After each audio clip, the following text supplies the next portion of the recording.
Okay. Good afternoon, everyone. My name is Blagoy Demoski, and I am the Associate Director of the Center for English as a Lingua Franca at Tamagawa University, and I will be the moderator for this plenary session, which is scheduled for 1 hour. At the end of Professor Rose's talk, we'll take questions that you have in the time that's remaining. So it's my great pleasure and honor to introduce today's plenary speaker, Professor Heath Rose. Professor Rose is a distinguished scholar in the field of applied linguistics and currently serves as a professor at the Department of Education at the University of Oxford in the United Kingdom.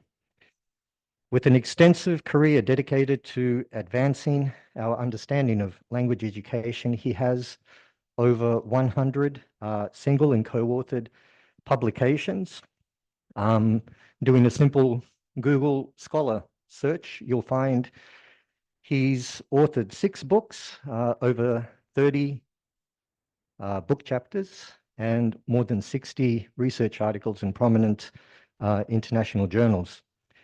And really an incredible career achievement, and I think putting him in the ranks of scholars where you look at their work and you just really have to wonder, how do you find the time?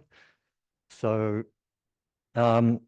Professor Rose is particularly renowned for his work in not only English medium instruction, but also global English as a lingua franca, language learning strategies, but to name a few. Actually, we were very honored to have Professor Rose come to speak at our campus for an event, which was last year, and I think exactly 1 year ago, actually to the day, I think, minus the typhoon. And yeah, we were very privileged to have him speak on various topics there as well. So it's a great pleasure for myself as well to be able to cross paths with him again. He is also currently the coordinator of the English Medium Instruction Research Group at Oxford, where he leads pioneering research into the ways EMI shapes and is shaped by educational practices across the globe. In addition to this, he manages the EMI Oxford Research Network, a platform that brings together scholars and educators to share insights, strategies for effectively integrating EMI into diverse educational contexts. Professor Rose's research has significantly impacted how we think about the role of English language teaching within EMI programs, particularly in relation to academic literacy and the specific linguistic needs of students. His work spans educational settings, various educational settings, with notable research conducted in countries in relation to Japan, China, Italy, Turkey, and so on. Today, Professor Rose will be sharing his insights into the evolving role of English language teaching for English taught programs. It's a topic that is both timely and crucial as universities around the world, including Japan, increasingly adopt EMI into the programs. So we are very privileged to have him here with us, and very lucky, as I said, considering the typhoon. And I'm very confident that his talk will provide us with valuable perspectives and much to think about moving forward in this very important and expanding field. So without further ado, please join me in welcoming Professor Heath Rose.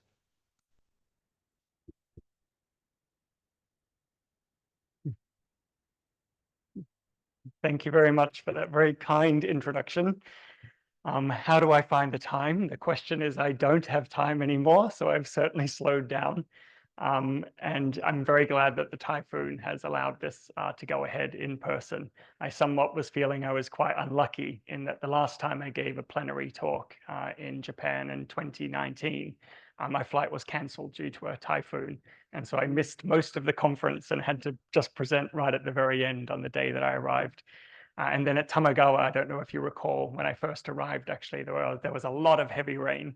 So I started to feel like I was somehow attracting storms every time I came to Japan. But looking outside, it seems like the curse has stayed at bay a little bit today. So today I'm talking about the evolving role of English language teaching in English taught programs. Just to give a little bit further background, although I think a lot was mentioned in that very thorough introduction. In terms of research, my research has tended to focus on three areas: global Englishes, English medium instruction, and language learning strategies. The topic of today, I'm really going to focus on this one, English medium instruction. But for those that might be interested in these other areas, I'd be very happy to talk to you at other times at lunchtime in the conference to talk about our other areas of shared interest. I'd also like to focus a little bit on my teacher identity, because I think that's quite important to be transparent about. So I have been teaching since 1997 in Australian and Japanese schools. After that, I moved into Japanese higher education. And so I was teaching at two different universities at two different stages in the Tokyo area as an EAP instructor in what might be considered a soft EMI context, meaning these were English majors, but they did go on to study some content. But the major goal of learning was still language development. It was not necessarily content learning.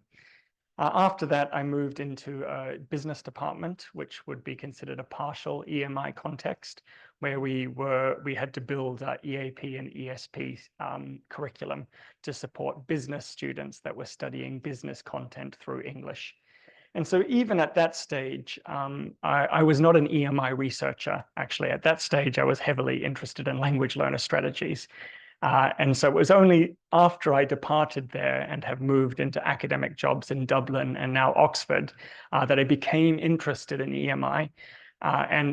But because of that professional connection that I had during that time, it really allowed some collaborative research to occur between people working within that department and myself, who was then coordinating the EMI research group. And so a lot of the research that I'm going to be talking about today actually comes from collaboration between my current kind of researcher identity and my former teacher identity in that particular context. But I'll also be touching on a few other, I'll focus mainly on that study, although I've replicated some of that research in other contexts, such as China and Turkey. So to give an outline of the presentation today, so first of all, I'd like to talk about the growth of EMI before looking at, well, what questions do we still need answers to?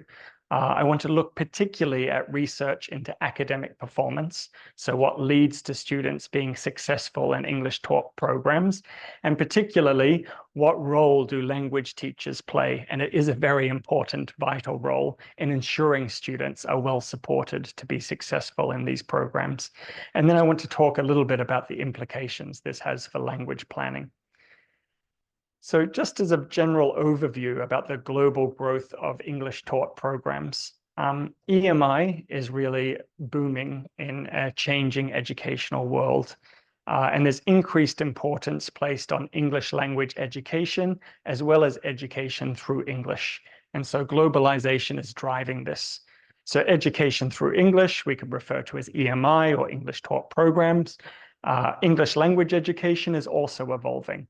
We're seeing a lot of disciplinary content be integrated more and more into English language teaching in the form of EAP, ESP, for example, teaching English for nurses, for nursing, teaching English for engineers. It's encroaching in other ways that are all related to kind of increasing, supposedly, job opportunities and mobility of our students. And this is a global phenomenon that is occurring around the world. And a lot of this is driven by the growth of English as a global language. And so here we can see that English is by far the most spoken language around the world. And it's driven primarily by lingua franca speakers. So it's not the so-called L1 English speakers that are in the majority. Actually, they are in the minority. And so it's this global use of English that is driving current growth. EMI has also been spurred on by academic English. So the growth of academic English is almost reaching a monopoly. And this can be an unfortunate result of kind of neoliberalism, globalization of research and higher education.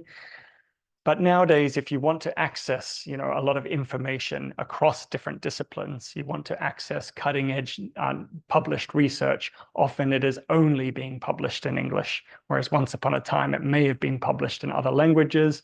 There was more opportunities for translations of work to come out, and now even those translations are not coming. So often this disciplinary knowledge is only available in English. And really, this was one of the driving factors that really caused the boom of EMI in places like Europe. Of course, there are other factors at play as well that related to student mobility. So what am I talking about when I refer to EMI in this particular talk? EMI is really a way to offer internationalization at home.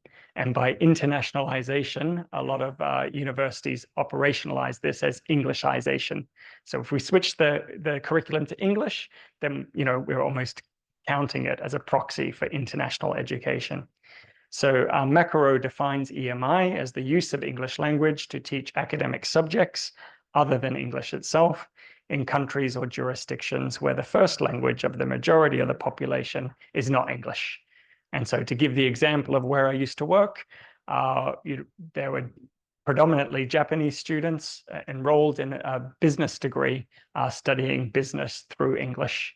And so that would be considered an EMI context because there's been a policy decision to switch the medium of instruction to the non-majority language. And so what we see now actually is a focus where we might look at traditional English language teaching focusing on language to a complete switch to a focus on content. But in reality, when EMI materializes in places like Japan, actually it lands somewhere in between. So we might refer to it as EMI, but it might actually be presented as a form of CLIL, so content and language integrated learning, where there's not 100% focus on content. Actually, students do take English language classes. There is an emphasis on developing students' English language. And therefore, actually, we could argue in a lot of contexts in places like Japan, EMI actually has the dual focus, much like CLIL. And also, we are seeing a lot of these kind of ESP classes evolve too, as a result of this kind of movement towards disciplinary content.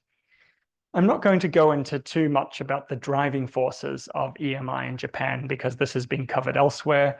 I've listed some from a British Council report from Nicola Galloway and colleagues. But there are a lot of beliefs about EMI, about gaining access to knowledge, about enhancing student and lecturer mobility. And all of this is really spurring on EMI in Japan and globally. So to give some figures, in Europe, there's been a 50 times growth in English medium instruction in undergraduate programs in Europe in just 8 years. And so in that 8-year period, we've grown from 55 bachelor programs being offered in English to 2,900 programs. In Japan, we've also seen some huge policy reforms to encourage EMI at top universities. So kind of heavily funded initiatives that have really promoted English medium instruction. And so, we all recall the Global 30 policy, which had a huge focus on that. The top global university projects had a softer focus, but actually when you looked at that policy, actually underlying it actually was the promotion of these sorts of courses. So EMI is a galloping phenomenon. So it has been described as a significant trend in educational internationalization. So I would also like to say that EMI in its presentation looks very different in different universities. And actually, it's not only even within one single university, you might find a different model of English taught programs in one department compared to another department. And so it really, really differs. This is a bit of a reductive approach, but it looks at least 4 models of English medium instruction in relation to how language support is offered, because we see some forms of EMI where English language support is sidelined or not offered at all. And actually, for example, you can go to some universities in Spain where they're closing down English language departments because they're saying we no longer need them because students are taking EMI, they're getting the English language. As hopefully we'll see from the research I'm going to focus on, actually EMI means that we need English language courses more than ever to support students. We just might need a different type of English language classroom than previously offered by English language departments or English language centers. So of the four models, we have one in the corner, which we can ignore. It's the ostrich model. It basically offers no provision or support to students at all. It basically just ignores all of the problems associated with suddenly switching your medium of instruction to English. And so it's not quite useful from looking at an English language teaching perspective. The selection model is also not very appropriate for a lot of universities in Japan, save from a handful of departments. And so the selection model would say, we're going to require all of our students to submit an IELTS score of 6.5 before we accept them into our program. And so for a lot of universities in Japan, that's just not practical. You might find some departments like the Faculty of Liberal Arts at Sophia University that might reinforce something similar, but it's very, very rare. Preparatory year model is very, very common in places like Turkey, where students take a 1-year intensive English language foundational course before starting their degree. Because of the way that Japanese higher education systems work, this is also fairly impractical for Japanese higher education, although we may see some forms of this in certain programs where a lot of kind of English language support is integrated into that first year. But usually in Japan, it's considered part of the degree, whereas places like Turkey, it's considered separate from the degree. It's something that you have to do beforehand. Your credits don't count towards your major degree. So what we see in Japan is a lot of this concurrent model. I think this is the future or the way forward with English language teaching integration in EMI. And this is where English language support is offered in parallel with students taking content subjects in English. And I think this is the opportunity where we have a way to see various ways to innovate English language teaching to make sure students are supported in the right way. In terms of the needs of students, really the students in this environment need academic English literacy. This is the kind of English that they're going to need to survive in an EMI environment.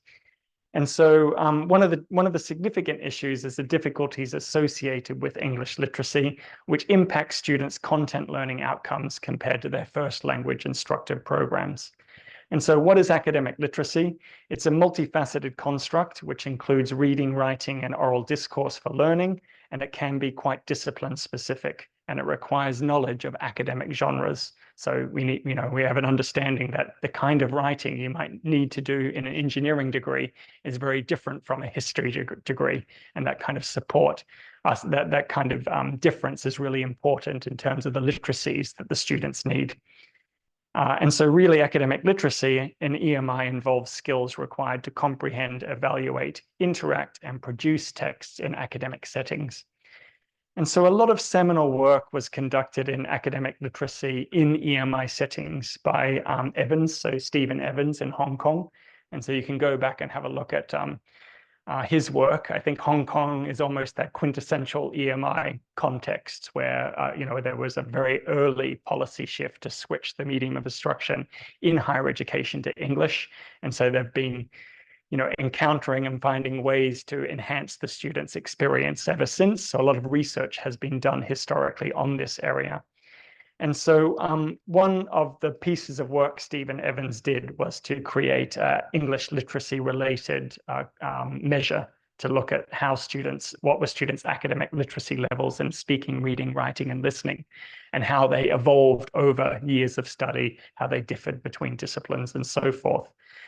And so I'm going to refer to this just briefly because it's related to some of the measures that I'm going to be drawing on in the research that I'm going to present in a moment.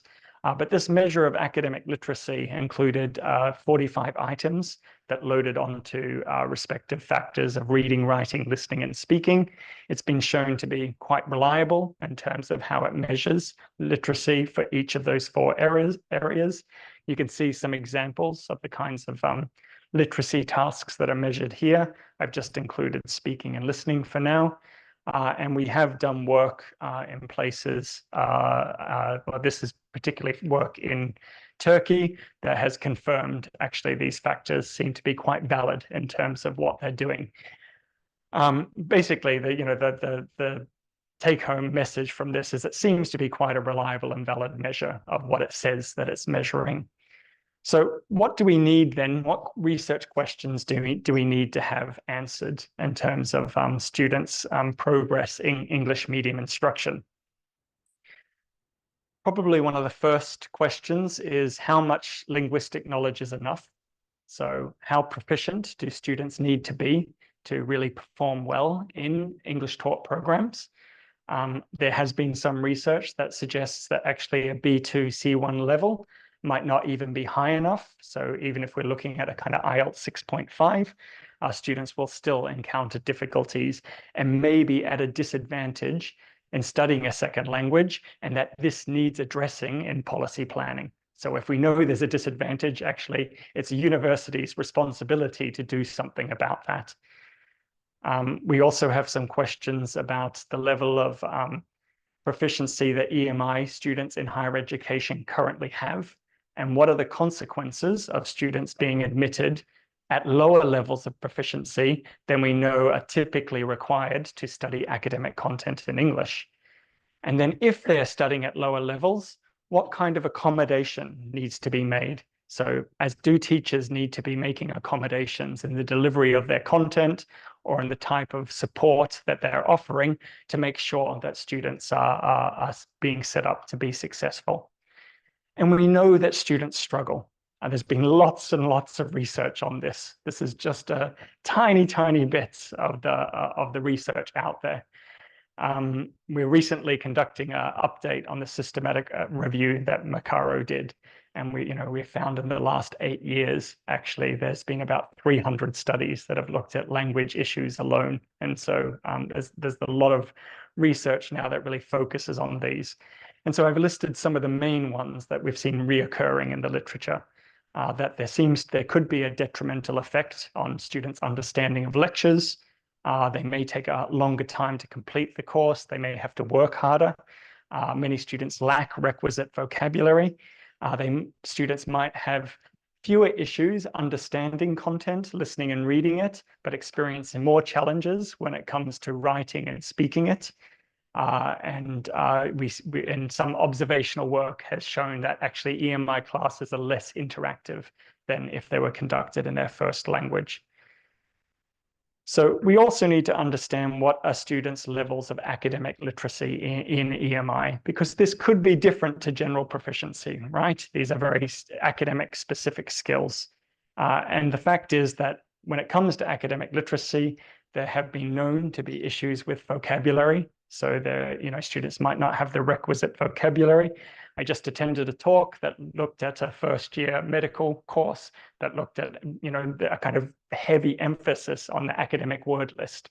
So this kind of knowledge, knowing that students are entering from high school with not that requisite level of vocabulary. And so this has been shown to be pervasive across many EMI contexts. And that actually the challenges students encounter differ greatly. So it could be related to any numerous number of factors, depending on the type of high school they went on, the type of discipline, years of study, and so forth. And so we really need to look more deeply about what are the kind of issues that are underlying English taught programs. And so some of those unanswered questions would be, what level of proficiency is needed to successfully undertake EMI? What type of language support is beneficial for student success? What is the relationship between academic literacy and success? And how can these challenges be addressed through language planning and EAP? And so these are some of the questions that I want to unravel in the remainder of my talk. So what leads to success? So I'm going to mainly focus on research into EMI in Japanese universities, although I've conducted similar research, as I mentioned, in China and Turkey as well. a lot of that research has kind of replicated very similar data collection methods. And so some of the data collection methods that I've used are up here. So over time in different studies, we've looked at topics such as self-efficacy, grit, vocabulary levels, and so forth. Some of these I've used more often than others. These are the ones that I'm going to focus on in today's presentation. So I really want to look at, what has been found in these particular studies about academic literacy, about proficiency. And this is when I talk about proficiency, it's going to be a very kind of crude measure, which is the TOEIC score. And we know that that has certain limitations, but it was the one that was available as the standard test for us to use. Success in terms of test scores, so how well students performed in midterm and final term tests, and then academic English scores as well. So how well students performed in their EAP and ESP courses. And so these are the main 4 measures that I'm going to focus on. The little check marks here are just about a kind of indication about across the studies that I've done, how often I've used different measures. And so you can see actually, I've done quite a bit of research with this academic literacy measure, fewer when it comes to, say, proficiency scores, test scores. And this is because actually in many contexts, it's quite difficult for an outside researcher to access this information.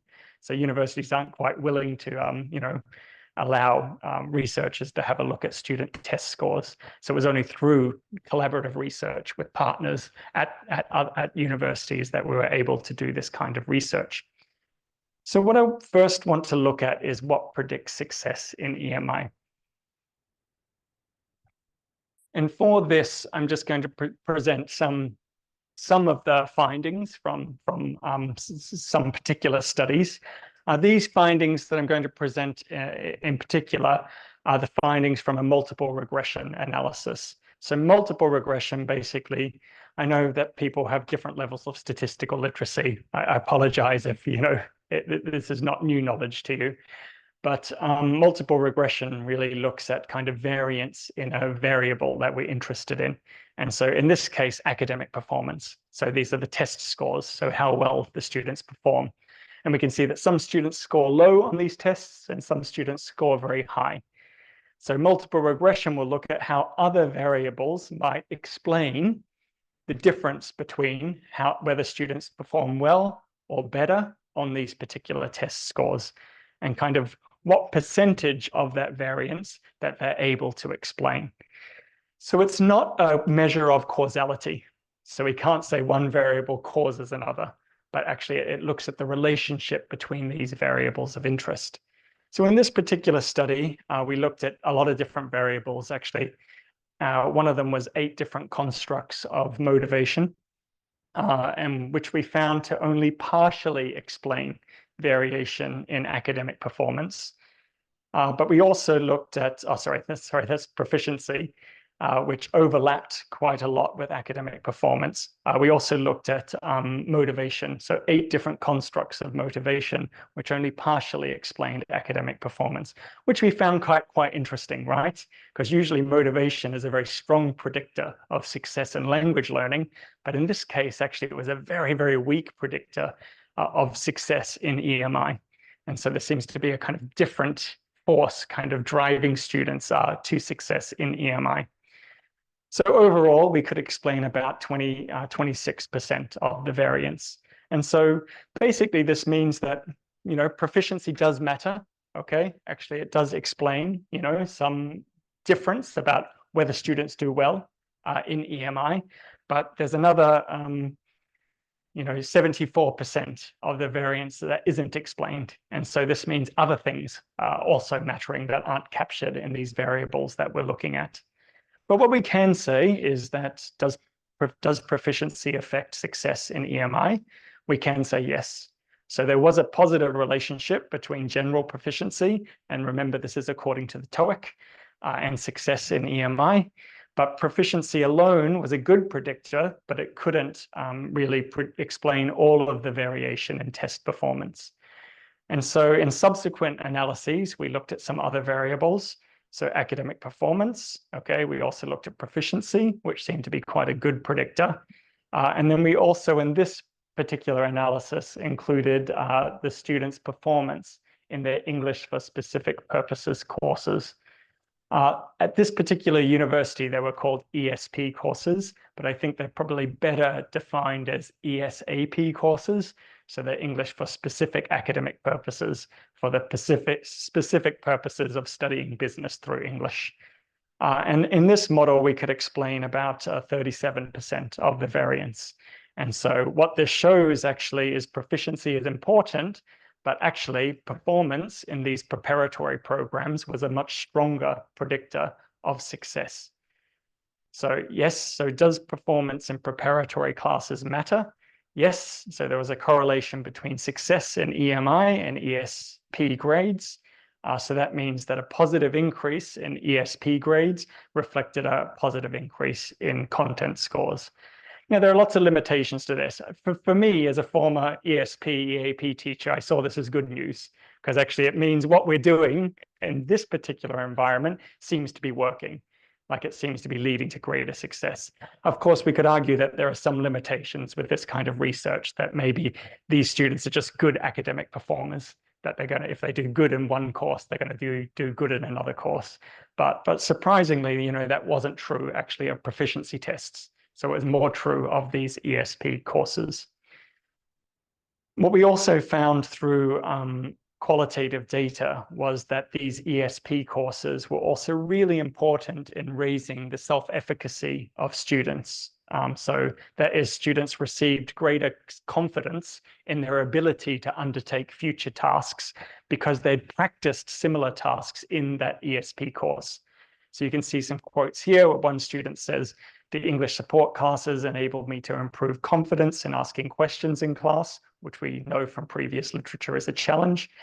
And this one, the support classes made me more confident in preparing for my lecturers by giving me the right strategies and tools. I would not be able to feel confident in my English medium lectures if I didn't take the English support classes. So some really positive results coming out of this. So implications then, I would argue that EAP and ESP classes are valuable in EMI programs such as this one, that English teachers may need to switch from general English classes to more specifically focused ones in order to prepare students. And in order for that, we need to look at, well, what does good EAP and ESP look like? So in this particular university, something seemed to be working. And so I'll just take a little, take a side note to have a look at what that program looked like. And so this is the program. It was a business program in English. And you can kind of see the way that through language planning, the department has really integrated English language support as part of students' journey of moving into English taught programs. And so in the first term, we can ignore that, right? I think of those that work at many programs in Japan know there are some untouchable subjects that students take in their first term. And so students took some kind of general English courses that the Department of Business couldn't touch because it's part of their general curriculum. What they could do was, from the second semester in their first year, have bespoke EAP courses that were aimed at first preparing students with the academic literacy that they would need to study through English. Then in their second year, they went into a much larger model of EAP2, which may be more similar to the ESAP that I was just discussing, where it was much more focused on the academic literacy needed to write business reports, give marketing presentations, read Harvard cases, and so forth. And then they would move into some basic courses. And so these basic courses were their first English taught program, but they were paired with a ESP class. So every lecture, they would go and get the lectures from the business professors, but then once a week, they would also attend an English program taught by an ESP specialist that would go over things such as the vocabulary that came up in that particular module, different strategies that they would need for that week's readings and other study skills. And so you can see, it was really supported as part of that planning so that their first introduction to EMI was supported in this way. And then they went on to what would be called sheltered courses, where Teachers are asked to teach with some sensitivity, that students may not have the requisite levels of vocabulary to cope, and so to make affordances. And then mainstream courses where they said, actually, you should try to teach, without affordances. In reality, some affordances were offered. So what we see actually is a lot of these program features where we have curriculum integration of English literacy instruction from the outset. And quite interestingly, which I'll come back to in a moment, is this program also advocated academic literacy education for all. So no students were exempt from taking this progression of subjects. So even if a student scored a 990 on a TOEIC, they still had to go through the ESP and EAP courses because they saw these courses as giving bespoke skills that were very different from general proficiency. So that even, a highly fluent speaker would still need to understand the kind of skills needed to, as I said, read Harvard business cases, give marketing presentations, write business reports, and so forth. In terms of the ESP, I'm just going to show a little bit about what those paired ESP courses looked like. So sometimes there'd be a lot of support given in classes for reading. And so here's an example where students were asked to read a Harvard business case, and they were often required as one of the tasks that they did to undertake these group reading activities where they would kind of use skimming and scanning skills to get a sense of the business case. Then they would divide the business case into 6 or 7 parts, where each member of the group would read a smaller part intensively, because it was thought that the Harvard business cases were quite difficult for a student to actually read intensively the whole thing. Students would be encouraged to practice their note-taking skills, which they had learned from previous classes, and identify any discipline-specific vocabulary that would be very important. And then finally, they would often have to answer some kind of discussion or comprehension questions. And so to give an idea of what that looked like in reality, so you can see it was very student-centered, these activities. They were very focused on these productive skills of students working together through that disciplinary content. And so you can see that, a lot of it is kind of moving the focus away from the ESP teacher, who is not a content specialist, over to the students that are becoming content specialists through their lectures. Sorry, there's no sound for this video here, but you get the sense of what those classes looked like. So this seemed to be working. Interestingly, if we have a look at what's going on in these classes, we also see that it supports a lot of the kind of movements towards multiliteracies in curriculum.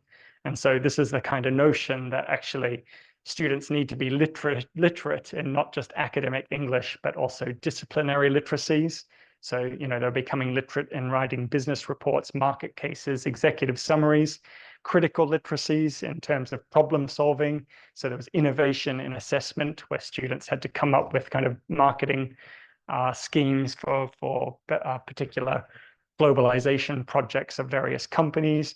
It was multimodal in terms of its assessment and tasks. So a lot of focus on kind of presentation speaking, as well as report writing, and a lot of digital literacies as well in terms of kind of online engagement and composing.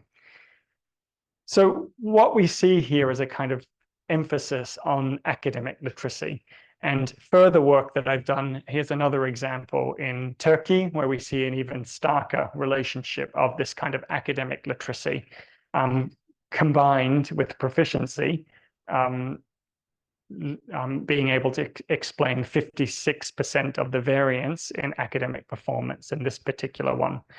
And so we have kind of replicated this type of study in a number of different contexts and found similar results.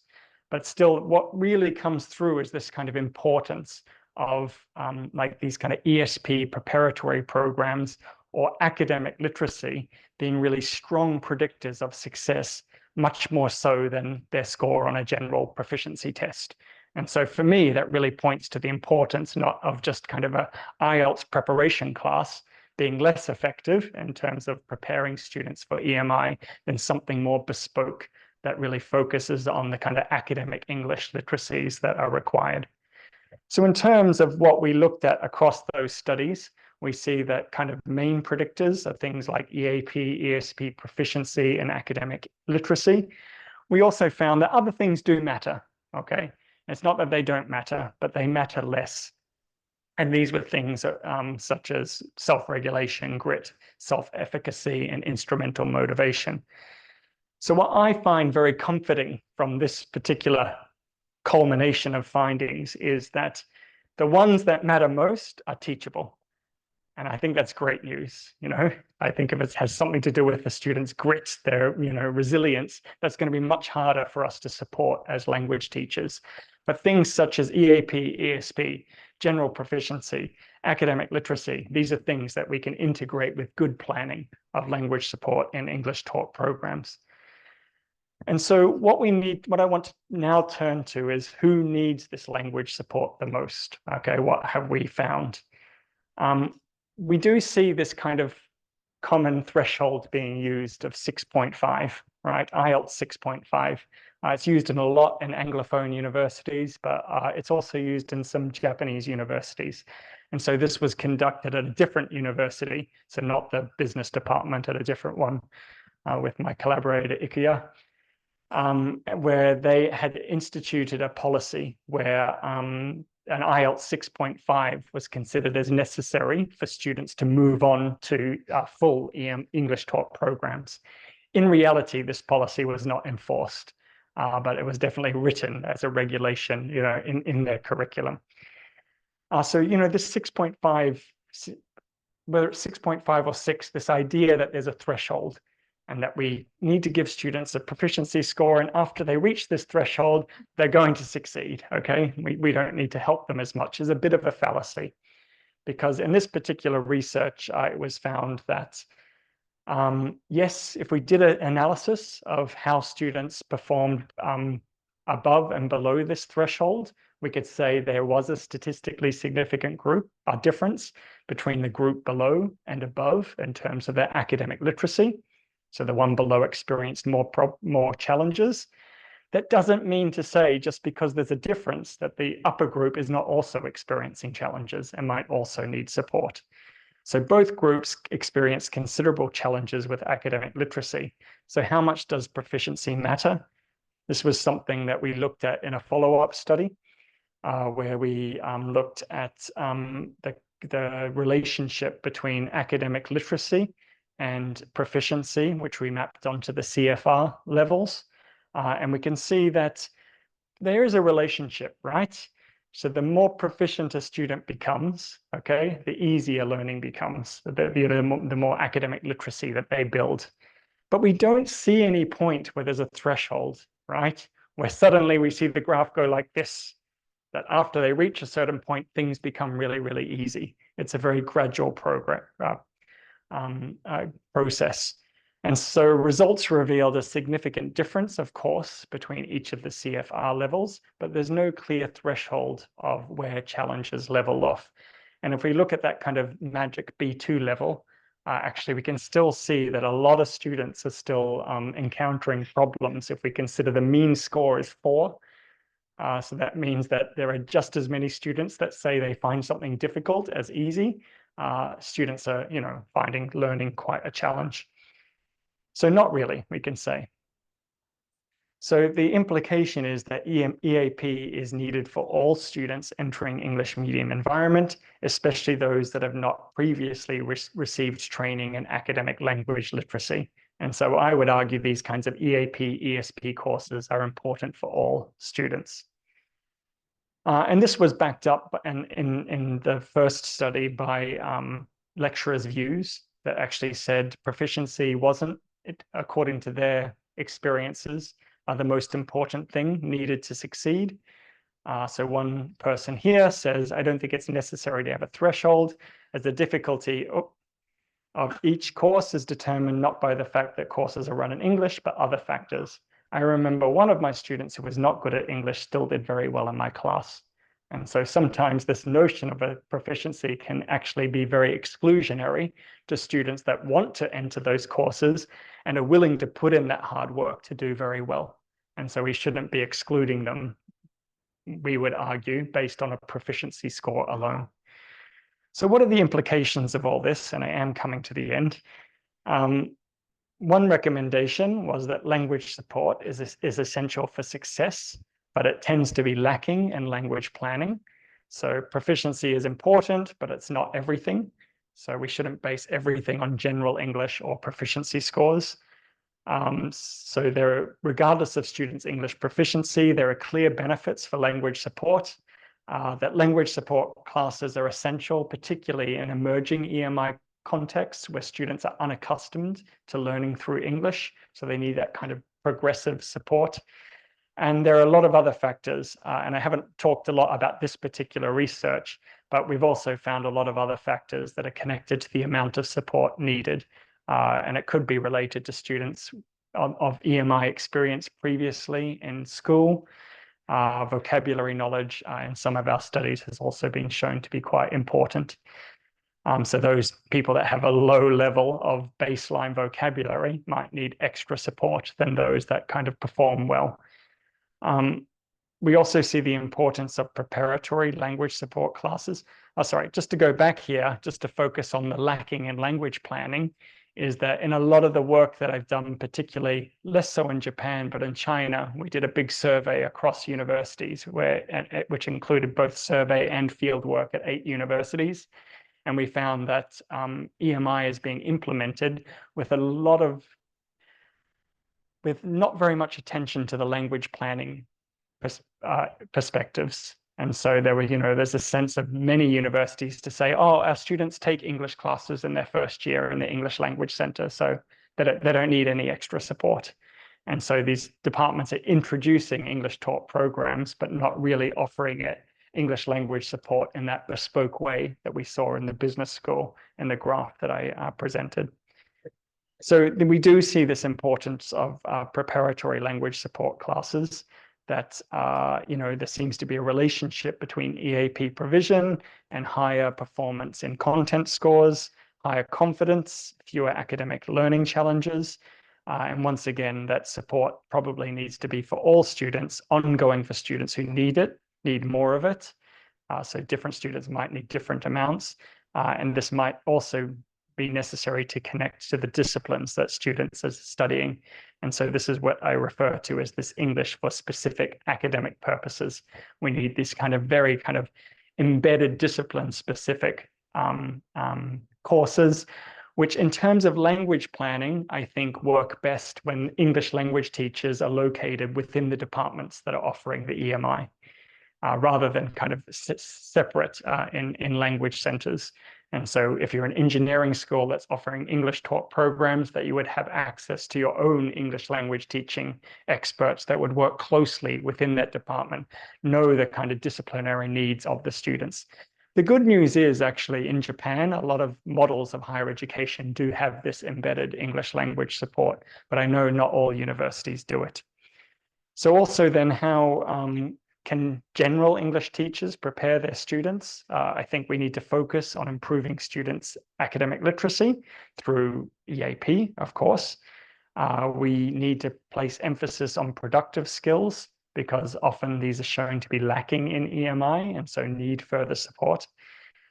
We need to focus on general academic vocabulary as a baseline before then moving into more disciplinary specific vocabulary. And we need to introduce opportunities perhaps for soft EMI learning experiences first before moving them, throwing them in the deep end by, making them take quite advanced courses through English. In terms of EAP and ESP university teachers, I think we can offer more targeted ESAP support rather than general EAP to move them closer to the discipline. We could tailor pathways according to students' backgrounds and needs.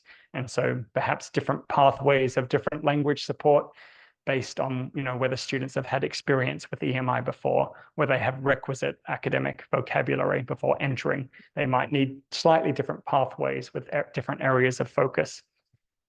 We might want to include self-efficacy raising tasks in their language classrooms.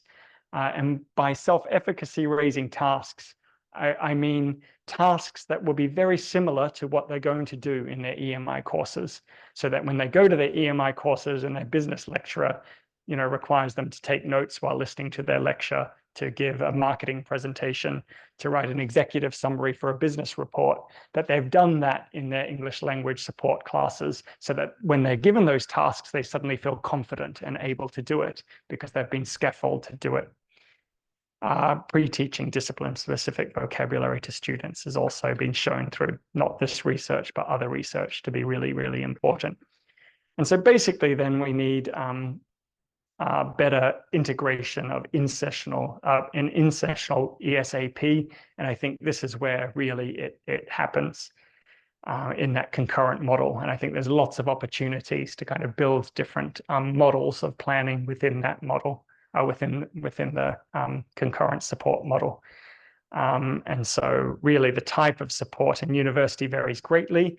And for many universities, our aim could be to try to integrate that more into the model structure. So that's a whirlwind tour of some of the work that I've done mainly in Japan and higher education. Thank you. I'd be happy to take questions if we have time. We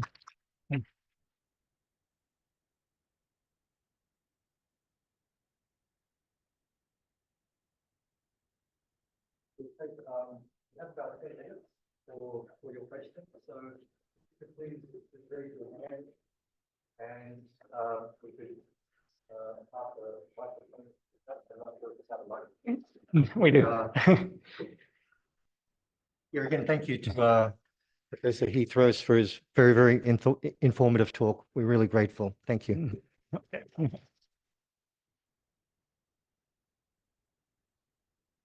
Would you like to, does anyone have any questions they would like to ask?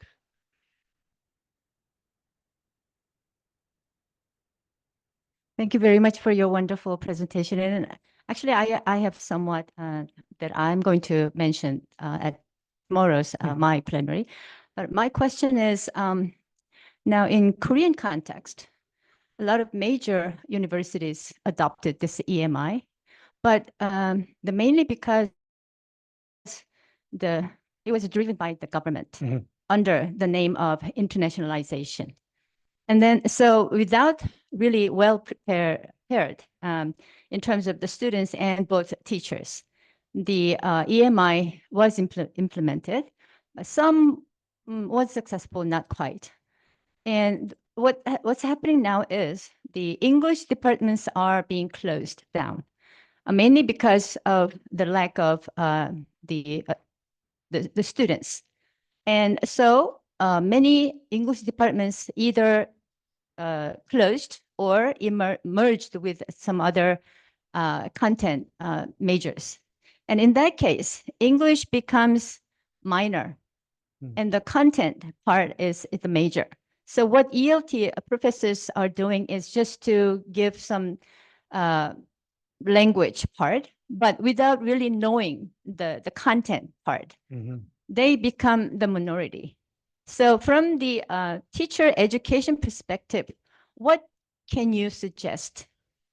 Yeah, I mean, that's a very interesting context, but sadly is not just Korea. Actually, we see very similar things happening in a number of countries where English departments are closing down. People are getting repurposed. I think it perhaps depends on the base knowledge of the people working in English departments. So are they people that are trained in literature, so English literature, or are they trained in English language education? Mostly English language education, right? So that's good news then. But they merged with like technology. Yeah. AI. Yeah. So I think a lot of research has really pointed to the need for collaboration and the fact that the English language teachers should not be seen as an expert, right? But should develop, I think ESAP, I don't think it was on this slide. But if we go back to Flowerdew, that looks at a little bit's mentioned here that teachers, when they reposition themselves as ESAP teachers, they do need to dedicate some time to their own professional development, to develop their own kind of subject knowledge, he mentions here. And so that does take time.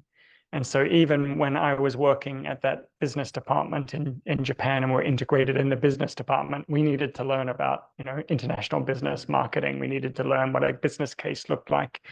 One of the first pieces of feedback we got through collaboration with the business lecturers was that we designed a curriculum that didn't teach them the right kind of writing, because we taught them how to write an academic essay, and they said our students don't need to write an academic essay, they need to write a business report with executive summaries. And so it was only through that collaboration that we learned the right kinds of literacies involved. And so it might be quite a sharp learning curve for people that are repurposed into other departments. I hope the university kind of creates a system where the one teacher can stay within the department and develop the kind of disciplinary literacy needed, where they're able to collaborate. But yes, I think it does kind of shift a lot more onerous on the English language teacher to adapt their skills to that new context. Yeah. But yeah, it's not a new situation. We see that happening quite a lot, where there's top-down policy initiatives that have not fully thought through what the impact is going to be and actually bringing to fruition those initiatives. Yeah, thank you very much for your question. We still have time for more questions. I think there's one here. Oh, Sorry, can you raise your hand?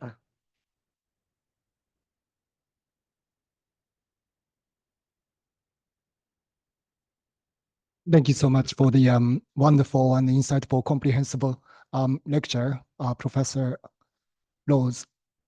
My question is, it might be a little bit off the mark, and I'm not really immersed in this topic of the EMI so much, but I'm wondering if there's any study thus far that looked into the evaluation of the courses affected by the teachers, instructors' perceptions of the students' English proficiency. so you mean the research that has looked at instructors' evaluation of the courses depending upon the students' English proficiency? I can't recall off the top of my head an evaluation of the courses in particular in relation to English proficiencies, but there is a large body of research that will look at like lecturers and teachers' perspectives on proficiency of students and how well they're able to perform. But so there's no study that actually looked into the outcomes of the course evaluation in accordance with the students' English proficiency. Not that I know of off the top of my head. It may exist. Right. Yeah. Yeah, of course. I think what we find a lot with a lot of EMI research is that a lot of it is very case study related. So there might be studies out there that I just thought that evaluations of very specific courses. Yeah. Right. I thought it might be interesting to see those outcomes, as well as how students are thinking about the possibility of their English proficiency possibly affecting the outcome of the courses taking by them, I thought. Yeah. So I don't know, but my hunch would be that I feel like students will see proficiency as the kind of magic bullet that's going to help them succeed in EMI, whereas my argument would be that actually it does matter, but it's not the only thing that matters. Yeah. Okay. That would be my hunch of what that research would find. Your question. I think we have time for one more question from the audience. Okay. So you're getting your exercise now. Just wait. I don't trip.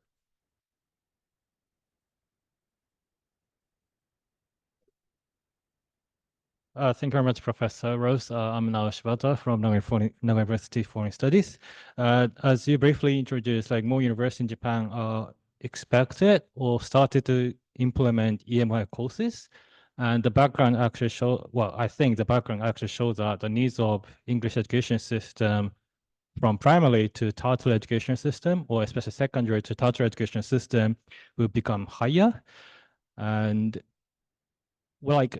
as long as I know, so many researchers or so many papers only focuses on the email curricular development within the institution, but I rarely see the curricular development between like secondary education and tertiary education system. So I think, well, because it takes time to develop learners' academic literacy or academic language proficiency, I think it's very important to explore the connection between those different education systems. So I'm just wondering what you can suggest to kind of reconnect or strengthen the connection between these two or these different educational stages. Yeah, I think that's a really important question, and actually one that we don't see a lot of research on, but we have seen a lot of calls for research that really want to look at that transition. So what happens between what students are doing in high school to then transition to university. I know of only very few studies that really look at that. There was one attempt by Ernesto Maccaro that looked at it in Italy, but even that was not highly successful because it's quite hard to predict when you're following high school students where they're going to go. And so some people, when they've looked at transition, kind of focus on people as they enter the university and then how they progress. But actually, then it's not really transition because we haven't really looked at what's happening in high schools. And so I do think there's a need for a lot more focus on that transition, what's happening in those vital final areas of high school that leads into university, because I agree it's quite lacking at the moment. And there are reasons why that research is quite difficult to do too. I would imagine in Japan also the kinds of things that we believe would prepare students for university study are probably not the kinds of things that really will be focused on in high school, because high school is getting them, focusing on the kind of English that's needed to get high scores in the entrance exams, which are, mainly focused on kind of those traditional focus on vocabulary, grammar. But I agree, there's a lot more work that's really needed there at that transition. Yep. So thank you. Thank you very much. That's all the time we have for this session. Again, thank you very much, Professor Rose, and thank you also for your questions. And as Professor Rose said earlier on, actually, as I said before, Professor Rose is not only a distinguished scholar, but clearly a very humble and approachable scholar as well, very kind. So I'm sure if you have any questions or anything else that you'd like to discuss with him, he'd make himself available to you throughout the day. And I noticed there was some Japanese in the slides, some kanji and katakana, so possibly not only in English, but possibly in Japanese. I'm not sure. Okay. Yeah. Thank you very much.